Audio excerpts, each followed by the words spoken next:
Hey guys, if you're interested in any editorial services and you want an experienced and affordable editor, please check out Megan at Joseph Editorial Services and let her know Sunshine sent you.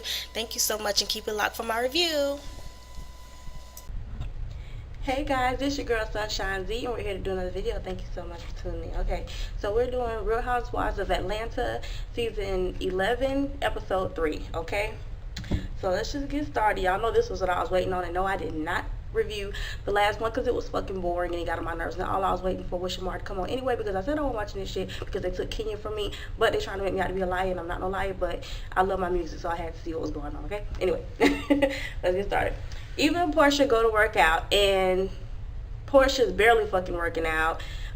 She don't want somebody, it's her damn gym, but she barely doing any fucking work. Eva says she's trying to drop baby weight. You know, she had a child and everything. She's trying to get her sexy back because she's a model. You know, models are supposed to be thin or whatever. And she don't want to be no big booty model because the only big booty model that she know is Cynthia Shade, right? Anyway, Portia got this little thing around her stomach, and I honestly feel like Portia's already pregnant at this point, and she's just trying to fucking hide it. But anyway, they get through their little workout session.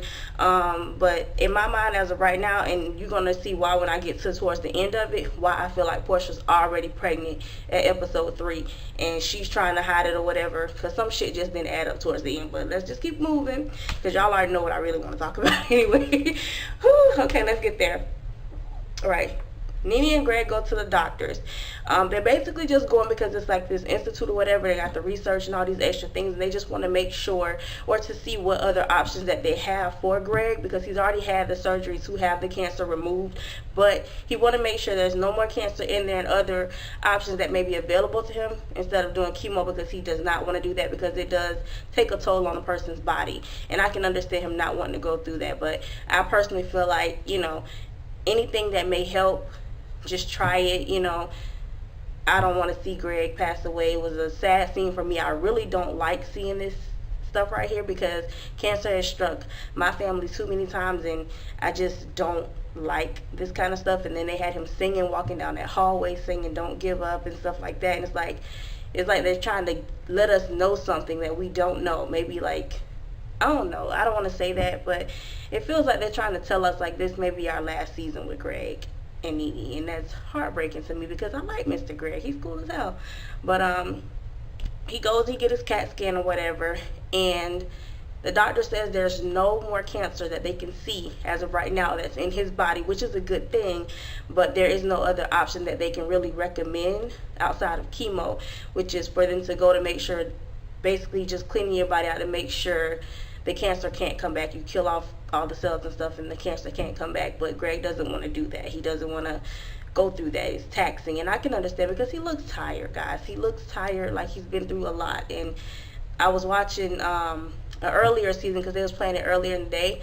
I was watching the earlier season, and he was, you know, bigger and stuff, and now he's so tiny, so he's probably been through a lot, and I can understand it. But I really wish that he may reconsider, just, you know, just, I don't know. I don't really want to talk about it. I don't like it, but my prayers and stuff go out to them because it's hard to watch. It really is. Okay, so let's get into something for what I really want to talk about anyway. Introducing Shamari Devoe, alright? She meets up with Candy. Candy and her are good friends, and we found out that Candy actually wrote the 808 remix. Now, I like the 808 song, but the 808 remix was my shit. That she ain't got that boom like I do. Hey, hey, she don't move the room like I do. Hey, that's my shit. That was my shit. The regular 808 was okay, but bitch, that remix was everything. I'm like, Candy, damn, bitch, you wrote that too? What the fuck else did you write? You wrote No Scrubs, you wrote that, you wrote, was it Bills? Which I said, Candy been out here educating them motherfucking girls.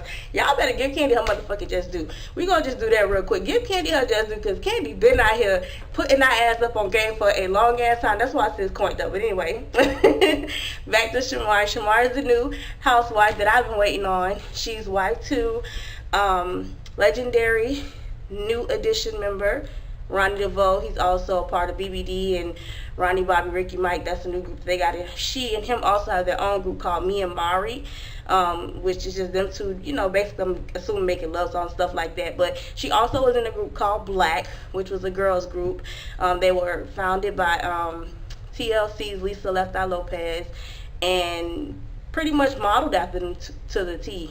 There was a rapper just like her that sounded like her a lot, and there was like the sexy girl, and Shamari was kind of like the lead singer type of thing, like the T-Boz of the group, whatever. But anyway, y'all know how I am about my musicians. I'm loving my musicians. I was so fucking happy. I was like, about time. That's all the fuck I came here for.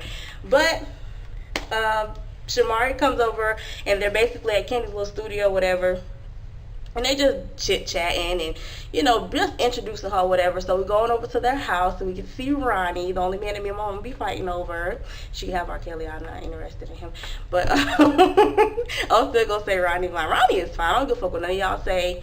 I don't care what nobody say. Ronnie is fine. That's a good-looking man. Shamari is, too, though. Shamari fine as hell. They both fine.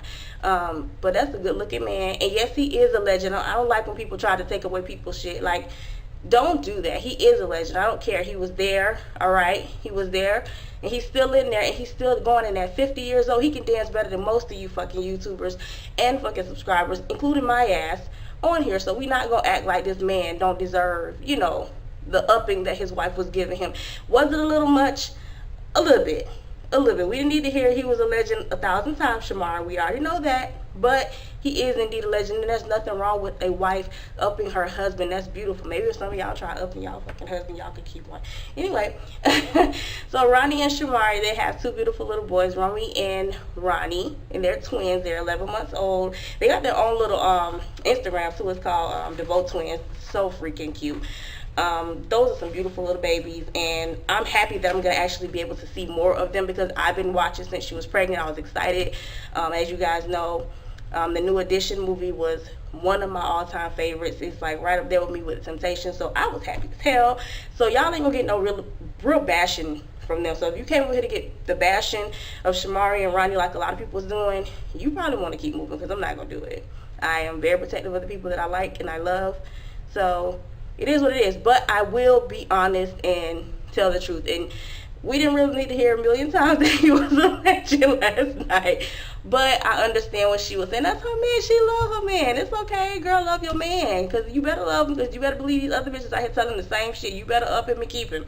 So anyway, that was that. Shamari's going to be having a show at ATL Live. In ATL, of course. And it's just like a small little thing. And she wants Candy to come out or whatever. So Candy, you know, is going to come. And she's going to bring the other girls with her. So let's just keep going. Ronnie and Shamari, they ended up going to the studio. As I said, they have their own little group, Mari and me or whatever. And they're working on music. They went in the studio and, you know, I wouldn't have let anybody in the booth with me, but they have confidence, so I respect it. But I wouldn't let nobody in the booth with me until my shit was mastered, because the raw vocals when they were in there sounded kind of rough. And when Ronnie started, I was kind of confused. I'm like, is he singing or is he what? Because I've heard Ronnie singing. I know what Ronnie's singing voice sounds like, so I was a little confused because it sounded like both. So I was like, what is he doing? But I realized he was just rapping, so it was no big thing. It was cute. It was flirty, whatever. She is 13 years his junior, so he's 13 years older than she is, and they met each other at the 2001 Janet Jackson Icon Awards, and she said they met up the very next day and they smashed or whatever. And she said, don't listen to everybody who be saying, like, you know, if you get with somebody and you have sex on the first night, you won't last. And I don't believe that either, because I've had relationships that lasted for years and years, and I didn't waste a whole lot of time. So to be honest, if a person gonna try you, they're gonna try you regardless, whether you make their ass wait or you give it up. They just, if they assholes, they assholes. So I don't have a problem with her smashing, because, bitch, to be honest, to be motherfucking honest, if I had an opportunity to smash Ronnie Devoe's ass, I smashed you. You can get the first day, homie. I'm not even gonna hold you up. Like, let's just go ahead and do this, because the fact that I'm gonna get to say I fuck Ronnie, bitch, I won't even give a fuck no more. Yeah, but we're gonna keep moving. But I'm liking them. I'm liking them. They are young, they're fun, they are in love with each other, and they have a beautiful family, and I'm happy for them. And, you know, I'm gonna be rooting for you guys. I'm definitely Team Shamari. But anyway, let's keep moving, because y'all know I will stand and fangirl all day over Ronnie. And Ronnie can't do no wrong, so y'all can get over. Ronnie can't do no wrong in my eyes, so ain't much y'all can tell me. They probably will cuss my ass out in the comments. Anyway, so Cynthia goes to see Greg or whatever, and Nene. And so she gets there, and Nene and them are pulling this big ass tree out that's going to be inside the house, whatever. She said that Toni Braxton told her to talk to one of her holistic healers, because you know Toni Braxton's dealing with lupus and things of that nature. So she told her to talk to this person. The person told her to get these trees and stuff, and she said she got all the trees, baby. She about a whole damn forest. She trying to figure this out to help Greg, all right? And in the meantime, you know, she kind of explains to us that a lot of people have been giving them a lot of advice, a lot of naturalists and, you know, people that believe in that spiritual healing and stuff like that, which I do too. But, you know, I do believe in both, so whatever works. But some people were telling them to eat snake, telling Greg to eat snakes and go outside and get dirt out the backyard and stuff like that. And I'm like, I don't know about all that. I ain't need no damn dirt, and I don't even fucking like the sight of a snake. So, bitch, I'm not putting that demonic shit in my fucking body. No, ma'am. But anyway, that's just some of the things that they've been telling me. And Greg is pretty much sticking to the, you know, I don't want to do chemotherapy. And I can totally understand that. And, again, it's hard to watch because he just looks very exhausted. He just looks over, like he's tired. It's heartbreaking, but I'm going to move on past that. I told you guys I really don't like that part of it because it reminds me too much of the people that my family has lost. And I do not like cancer. I think they should find a cure for it. They've been having research and all this stuff for years and taking all this damn money, but yet there's no cure. That's a lie. There's a cure, and they're just not telling us because they don't want us to have it. But that's another video for another time. Kandi calls all the girls and invites them to Shamari's show at the ATL Live or whatever. And she calling Portia. She got the wrong damn number. I said, damn, Portia done changed her number a few times since y'all last done talked last. So she got the wrong damn number. And some white guy picked up or whatever. But eventually she did get Portia. And, you know, they seem to be moving towards a better, you know, a better relationship than what it was last season, definitely what it was the season before. So that's good to see that these ladies are able to actually put this stuff behind them. And, you know, Portia's over there at her man house as per usual, and Kandi ass is being nosy. And, you know, Kandi been throwing a lot of shade Portia way towards this Dennis guy, but I don't really blame her. I mean, if you know something, you know something. But I wouldn't be, me personally, I wouldn't be trying to say too much to Portia up front right now, because it may come off as being a hater and she gonna get mad at you. So I would just pretty much stay my ass out of it, because you can tell somebody all the truth you want to about a relationship with somebody that they're dating, and they will turn that shit around on you. And I don't want that. You know what I'm saying? I don't think she wants that either. So okay, so that's pretty much that. That's how I feel about that whole Kandi thing right now. But anyways, all the ladies meet up to go to the ATL Live show where Blaque is performing, and they're going, you know, of course, to show love to Shamari and support her. And Shamari them did a good job. You know, they're one member short because Latina passed away from a car accident, unfortunately, the rapper in their group. So they're one member short. It's just her and Brandy. And I've always liked Brandy. When I was younger, Brandy was actually like my little crush. Okay, my God. Okay, guys, my bad. The mailman was knocking on my door. I had to sign for something. But anyways, like I was saying, when I was younger, and I definitely know the group Blaque. I was born in 1990, so I'm a 90s kid to the core of me. I love 90s music, and hell, I even like 60s music. I go way back. But anyway, Brandy was my fave. She was she was my little girl crush, who I call myself having a little crush on. I like Brandy. But anyway, they did a really good job. Cynthia said that she overall enjoyed the performance, but she felt like the outfits and their hair was a little dated. I didn't feel that way. I thought it was cute, you know, the little sparklies, and you know, that's performance gear when you're gonna shake it and shit like that. Looked real cute to me. Looked real Atlanta Southern type of stuff that girls wear. So I didn't have any complaints with that or whatever. But they're sitting there, and the ladies start talking about Cynthia's having some little get together where she wants all the ladies to bring a dish. Portia lets everybody know she can't bring a dish because right now she doesn't cook, because her man is a chef and he cooks all her meals and stuff for her. So Candy's like, your man is a chef? And she's like, yeah, because he owned all these different businesses and he owned the hot dog, this and that. And I'm like, girl, I was right along with Kandi. They don't make him no goddamn chef, bitch. Like, he owned a hot dog factory. How hard is that? Like, do you know how to cook a hot dog? You can put that shit in the microwave or put it on the stove with some water. Like, that does not make you a chef. But okay, Portia, if you feel like your man's a chef because he owned a few businesses and one of them happened to include damn hot dogs, then chef it is. I mean, I'm not going to argue with you or whatever about that. What else happened? So yeah, that's pretty much it. Shamari and Ronnie comes over, and they're saying hello to the ladies, thanking them for coming out, etc. And when they walk over to the table, Nene and Shamari give each other a hug. Like, Shamari was nice and gave everybody a hug, and when she hugged Nene embraced the hug and she took the hug or whatever. But in her confessional, she started talking about when she came around, just like, hi, Shamari. Like, she shook her hand. Like, no, you did not, girl. I saw you give her a hug. Like, why are you lying and why are you being shady for her? Like, it just comes off to me as jealous. So I'm like, ugh, don't start this shit, bitch. But anyways, I ain't playing with her. I'm not playing with any of them. I mean what I said. Y'all know what I said. Anyways, Shamari was real nice, and she went around the whole table and hugged everybody, you know, real nice, warm type of thing. And she kind of threw Ronnie under the bus a little piece. She was like, Ronnie, do you have any pointers you want to give Candy? Because, you know, Ronnie, Devoe was on tour with Escape and everything, at the Great Escape tour or whatever, and they were opening for them. And so Ronnie took the bait. I was hoping he would be like, oh no, everything was good and whatever, and then just skedaddle, because she set his ass up for the killing. He took the bait and he was just like, everything was good, but placement. Yeah, placement. And Candy like, bitch, first of all, it was my tour.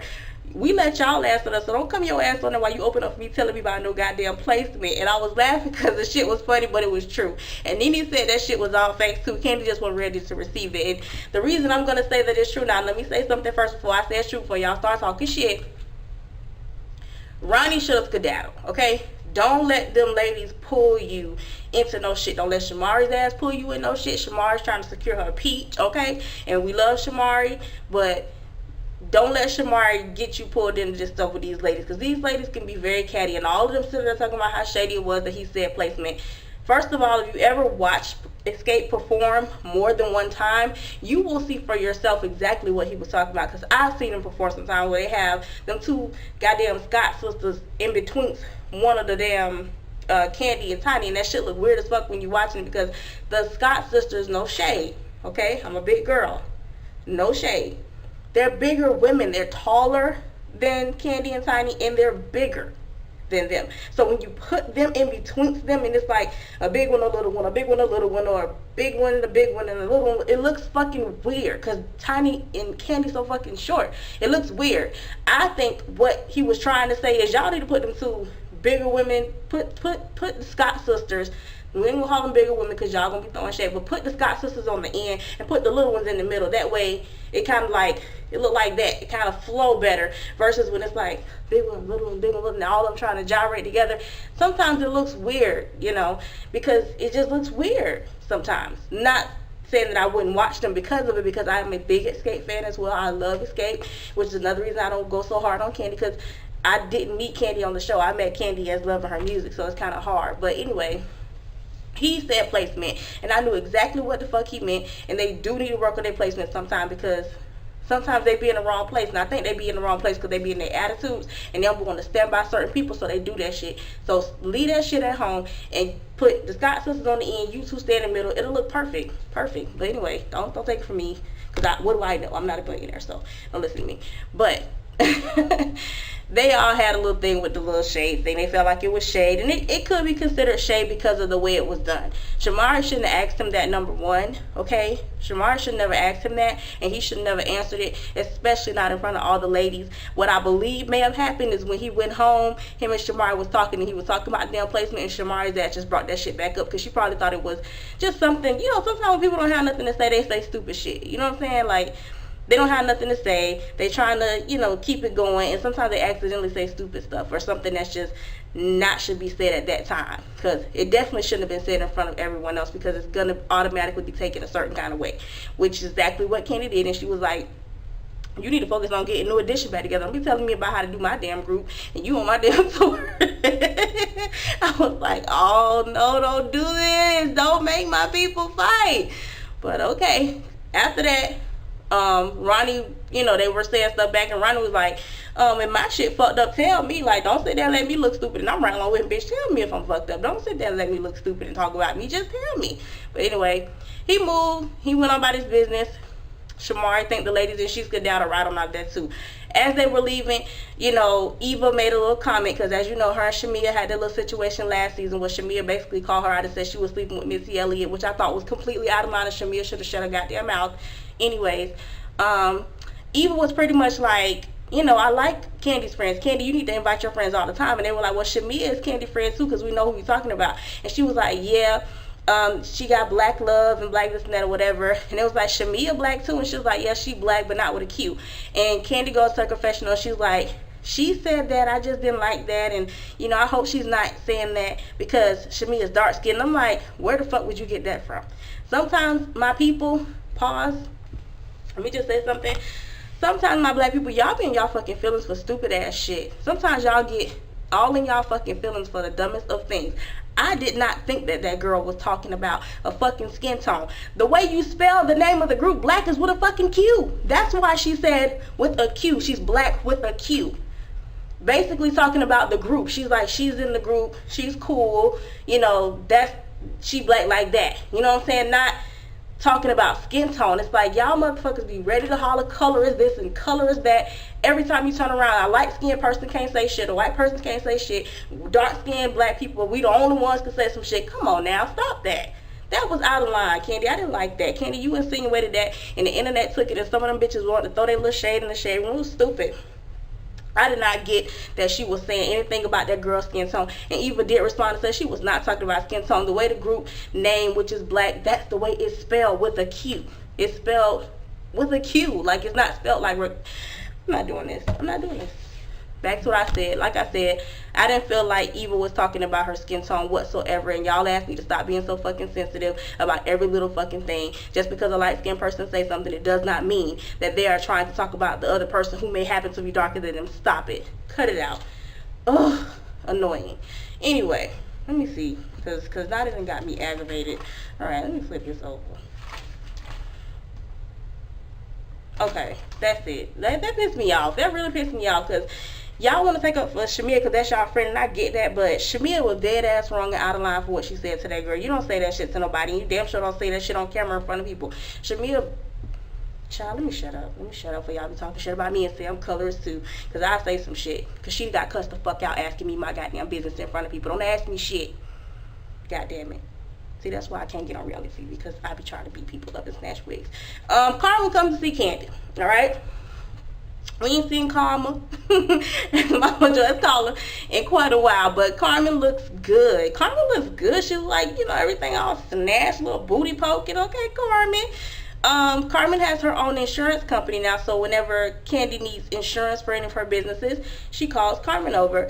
They go over to the Old Lady Gang 2 restaurant. So the Old Lady Gang restaurant that Candy opened up has been doing very well, so she's able to open a second one, which is good. Congratulations. You know, building businesses and generational wealth is always beautiful for me to see. So yeah, Todd is there too, but Todd and the other guy, they skedaddle. She got 100% on the little inspection or whatever. So Carmen comes over, and they start talking about Dennis, which is Portia's little boyfriend or whatever at this point in time. And then the other girl, Jamie, comes over. Jamie was also Portia's friend at one time until a few years ago when Portia beat her up, when Portia was running down the street in the little outfit or whatever, the white outfit, chasing the girl down, and she beat her up in the back of the alley. That was apparently Jamie's ass that she whooped back there. And Candy said she wasn't going to stop working with Jamie just because she don't like her no more. Jamie's a good worker, so it is what it is. So, don't matter to me. So it gets to this scene where they kind of flip it backwards and forward. We got one scene over here where Carmen, Jamie, and Candy sitting down, and they're talking about Dennis and all of his ways and how he was talking to one of Jamie's friends, and he has this whole little setup where he dates the women, he feeds them all this great food, and then he buys them a Rolex, and then he puts tattoos their name on them. So that's kind of much his little zhuzh. Meanwhile, we're watching at the same time, kind of going back and forth. Portia's at home, and she's so happy and shaking her booty, and she out with her mom and her little assistant, and she's telling her mom how happy she is, how in love she is, and she shows a tattoo. Apparently he done got her name tattooed on him, and how he feed her so good, and he bought her a Rolex. Basically everything that they're saying over here that he does, he's doing with Portia. So pretty much he has a little MO, his little way of how he does things. And the reason I'm gonna say what I was talking about earlier, why I said that I feel like Portia's already pregnant, and some things that made sense. Her mother's reaction didn't make sense to me. Now, I could be wrong because that's just her mother, and she's seen her go through a lot of things, and she wants her daughter to be happy, etc. That could totally just be it. But to me, her reaction of her daughter just being in love and being with somebody and all this, and falling all over, it was too much. I'm like, why do you get like that just because she's in love? Like, to me, I feel like during that time, and they may have edited it out, Portia told her mother also that she was pregnant, which is why her mother was so overly emotional and so extra happy, because I think she also told her mother that she was pregnant at that time. That would explain her reaction being so, oh, because she's gonna be a grandma now. So I think Portia is already pregnant, and that's what she told her mother, and that's why her mom was so excited. Not just because she's in love and some dude is tattooing her name on his leg or whatever and gonna get her face on his back. Like, who gives a shit? Like, first of all, have you seen Dennis? Like, who the fuck want to see Dennis with his shirt off? Okay, so who gives a shit? Nobody gonna I'm done. I'm gonna stop, because I shouldn't be talking about people because I'm fat too. But bitch, my fat ass ain't finna put nobody tattoo nobody name on my fucking back, because I know I got back fat and rolls and y'all ain't finna see it. So who the fuck gonna see this shit? I don't even want to see it half the time. So I don't want to see Dennis with his shirt off. So I hope he not finna get this tattoo and show us. Like, I want to fucking see this shit. But anyway, that's pretty much it. Portia's mom is overly emotional and very happy for her daughter, which is beautiful. You should be happy for your children when they find somebody that love them. But I honestly feel from her reaction, it wasn't just the I'm in love thing. Portia told her mom she's pregnant, because Portia clearly looks pregnant. She's gained some weight. She still look good as hell now, but she's gained a little weight. And yeah, I think she's pregnant. There's nothing wrong with that. Portia's a grown-ass woman who's established with her own money. I don't give a damn who she get a baby from. Don't make me know, never mind. I really don't care. But I'm happy for her. And, you know, I hope that she has a great pregnancy. I hope this dude don't stress her out. And I hope that if she really is in love with this dude and stuff, that his nasty little ways are done and that he gonna treat her right. Because I don't want to see her get mistreated. I don't take pride and happiness in that, no matter what. I went through a rough pregnancy by myself for a very long time, and I can't tell you how miserable it was and how miserable it made me. So hopefully Portia gonna have a great little outcome, but Candy definitely doesn't see it for Portia and Dennis, and she already getting all the tea, and I'm just like, Candy, just stay out of it, babe. Just focus on your business. Stay out of it. It seems like the drama is starting to heat up, which is good, because we've been complaining for the last 3 weeks. As you've seen, I didn't even fucking want to review that shit from last week. So finally we finna get the drama that we've been looking for, and we finally got Shamari, so I will be tuning in again. But I liked it. It was good. I actually laughed and got my life in Kiki real good for the first time in 3 weeks with this goddamn Real Housewives shit, because I wasn't kikiing too much on the other 2 episodes, but I was very happy and pleased with last night's episode, and I was very happy to see Ronnie. Anyways, y'all tell me what y'all thought about it. Do y'all like Shamari so far or not? And don't y'all come for me in the comments, because I like her, so get over it. But thank y'all for watching anyway. Y'all let me know how y'all felt about the episode, and I'll be back soon. I love you guys. Bye.